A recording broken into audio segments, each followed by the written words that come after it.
before I go, so bear with me. First of all, I want to show you a photograph. This is 87 Daddy, I called, when I was in the academy. This is the academy portrait that they took. Hey, Walter, what's going on? What's happening?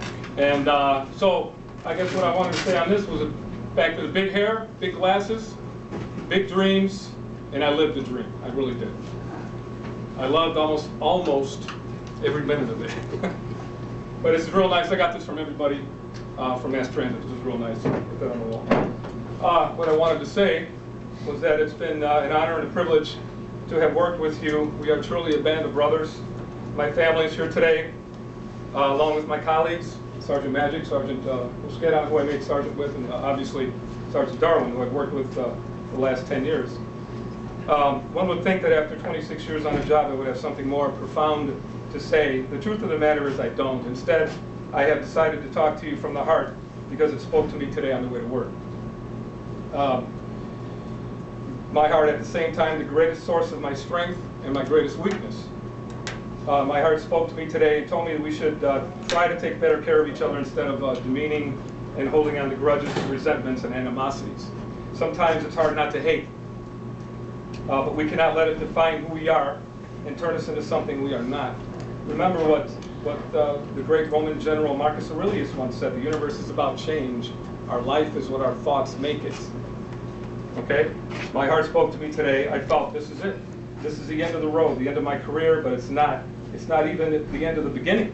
It's the beginning of a new adventure, a new challenge, a new chapter in my life, and I plan on doing some teaching because I'd like to teach others, students, young people, some of what I know and that I'm taking away from my practical experience to go along with theory.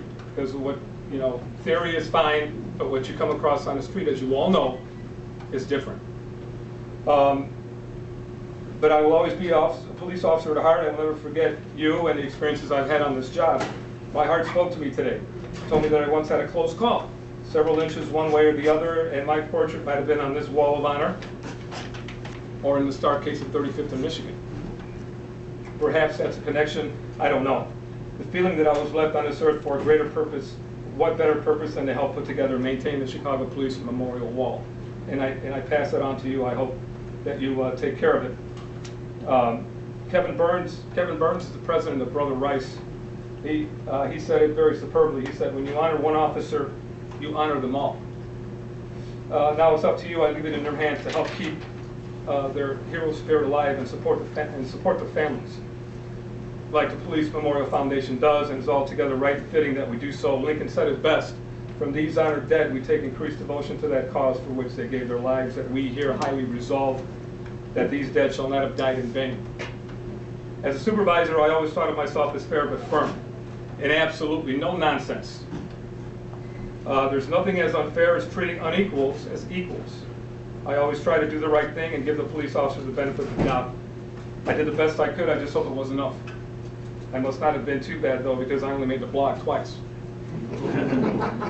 Maybe 3 times now. I don't know. We'll see. My heart spoke to me today and said to tell you to be safe, and God bless you all and your families for what you do. I, for one, greatly appreciate it because I never forgot where I came from. And I know what you might face on a daily basis. This is not goodbye, but rather I'll see you again. I will see you at the Police Memorial Run, so stay in shape and don't forget to exercise your mind as well.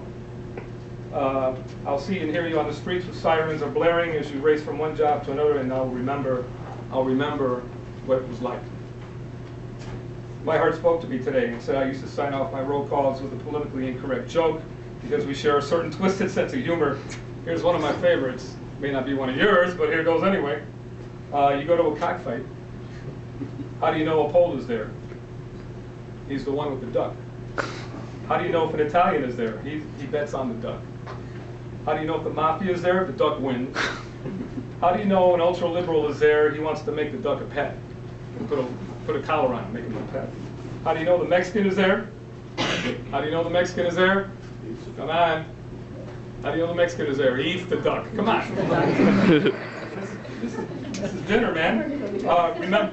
Remember, never lose your sense of humor, your moral compass, and your empathy for others, and the lofty ideals you came on the job with, and carry yourself with pride, dignity, and honor always. These attributes make you the professional you are. So as I close this book on 26 years until we meet again, my friends, my colleagues, Sergeant Magic, Mosqueda, and Sergeant Darwin, thank you for your help and advice. My advice to you is listen to them. Give them the respect they deserve. To my family, I truly could not have done it without their support and love, and they know that. That's why they're here today. God bless you all, and as my good friend Johnny, who I made sergeant with back in '98, still says, Sergeant Benny Blanco from the Bronx, the last of the Mohicans. So for the last time, does anyone have anything? God bless. Adios.